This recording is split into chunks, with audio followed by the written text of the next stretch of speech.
When you are doing everything in your power to be the best makeup of yourself, it's always going to be an adversary that's going to try to take that away from you. What is important to you?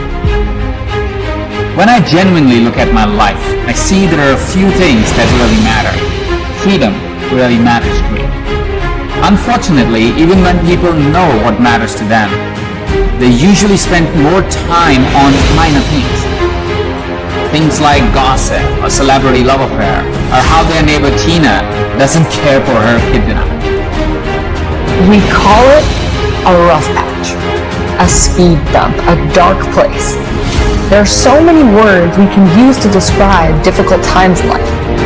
Those times when circumstances or situations come in and knock us off our course.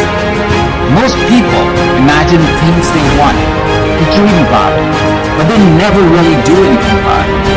It's not because they don't want their dreams to come true. Of course they want the house, of course they want the car, of course they want the loving partner. Here's what happens. When they start to work towards their dreams, they are constantly challenged by invisible walls. These invisible walls are limiting them every day. To understand this better and break those walls, I started to distinguish freedom into levels. When you are doing everything in your power to be the best makeup of yourself, it's always going to be an adversary that's going to try to take that away from you. The first level of freedom is freedom from the past, from the conditioning, the dogma, the beliefs that are subconsciously present because of past events in our lives. Sometimes, even when you want something intensely, you find yourself in a state of inaction. Now, the best way you can overcome this is having faith. Now, it doesn't matter what you believe in as long as it's something that's positive that's going to get you through it. A lot of people don't have that ability to be strong. And I'm not talking about the physical aspect of strength. I'm literally talking about the mental and, of course, spiritual aspect of strength. It could be an injury, a passing of a loved one, a financial setback, or maybe a failed attempt at something new. Sometimes it feels like we'll be stuck in that rough patch forever. I've been there. Imagine you were trapped in a box, a prison. The walls around you are keeping you trapped. You may want to break free, you may want freedom from it, but these walls will keep you trapped. You may try to push these walls to get your freedom, but you are trapped. You have no impact, no action on the outside world because you constantly bump against these walls. This is how you may be trapped in your past. The prison walls of limiting beliefs are keeping you stuck. It keeps you trapped. So first, you need freedom from your past. When you are free from your past, you'll find yourself taking more risks. You will find events happen for you instead of to you. You'll find a spiritual connection to the greater universe. You will be able to create the reality you choose for things that need to happen to you, that are important to you.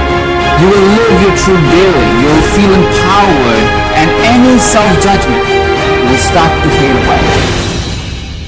Everybody gets knocked down. No matter how tough you think you are, you're gonna fall, and when you fall, sometimes you fall real hard.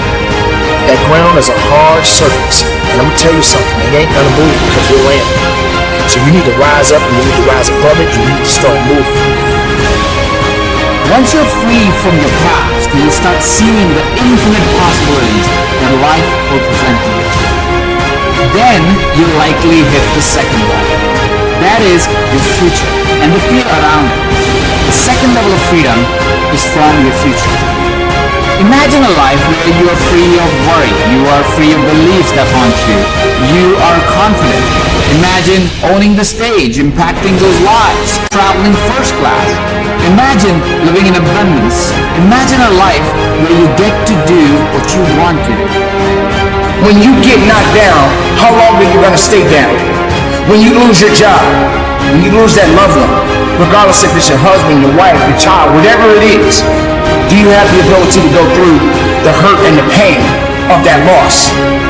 Regardless of what you're going through, the best time you know that you are strong is when you're at the weakest point of your life. When you are so far down that hole, you looking up and you don't see no light, but yet you know there's an end to this darkness. That's when you'll find out just how strong you really are. This is a process, and you have to hurt just a little bit so you can understand what it means to be strong. So don't give up on your hopes. Don't give up on your dreams. Don't give up on yourself. Just keep moving forward. If you think that you're going through something so bad right now, wait until tomorrow if tomorrow comes for you. Look at the person next to you. Look at people all over the world if you ever come in contact with certain individuals. And ask yourself, are they going through a lot more than what I'm going through? Because honestly, there are always going to be people that are going through a lot more than you're going through right now. Do you notice the doubt that creeps in, as I mentioned? That's exactly what you need to be free of. Fear, doubt, worry about the future. Imagine a life where you don't need to be someone else. A life where you are free of expectations from others. A life where the universe is like a genie asking you, my love, what do you desire? This is the freedom to be. To be who you want to be. To do what you want to do. Let me ask you, what is important to you? Is it health? Do you wish you could run a marathon, hike a mountain, or run the Spartan race? Is it intimate love? Do you want to be with a partner who would make you feel alive? Someone who would travel the world with you? Is it money and abundance? Do you wish you never had to wonder if you could afford something? To live in a particular house or drive a particular car? Is it significance and fame? Do you wish you could be on a global stage and be recognized as an authority? Is it impact? Do you wish your work would inspire others? Do you wish your books would reach around the globe and become a reference guide for people to lead a better life? The answer will be different for you, for me, for all of us. But whatever your answer is, you'll be free to choose and free to make it happen. It is freedom because it is the choice you make. My name is Sarah Wells, and I'm an Olympic athlete. I competed in the 400-meter hurdles at the London Olympics, and yes, that was a highlight. But my dark patch came 4 years later, when the Olympics came back around, and everyone expected me to qualify again, and I didn't. I felt like such a failure. I thought my friends wouldn't like me anymore. I thought the entire world was about to be flipped upside down. When you're down, find a way to get up. I've been there. I go through it like anybody else. But I have a job to do. So do you. You too may have had a goal in mind, an idea of what success looked like. And for whatever reason, that goal might have evaporated in front of your eyes. That's what I felt. Sometimes it can be easier to just live in that dark place because the strength required to climb back out is a lot. A lot of effort, a lot of time, and honestly, it feels completely out of reach.